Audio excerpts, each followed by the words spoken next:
ভোজনপ্রিয় মানুষের রসনার স্বাদ মেটাতে ইলিশের চাহিদা বেশ, আর মৌসুম ফিরলেই সেই স্বাদ নিতে বাজারে ভিড় করেন ক্রেতারা।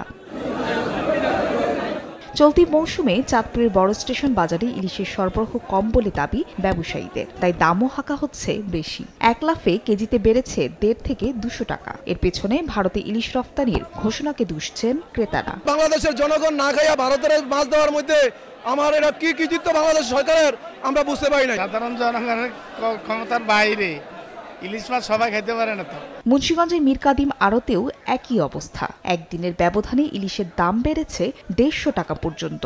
আড়তদাররা দায় চাপাচ্ছেন জেলেদের উপর। রপ্তানির কথা শুনছে, এই জন্য আর কি দামটা সিন্ডিকেটের কারণে বেশি হয়ে গেছে। মনটা খারাপ যেন আমরা বড় মাছটা কিনে খাইতে পারি না, বিদেশে বেশ চালাইতেছে।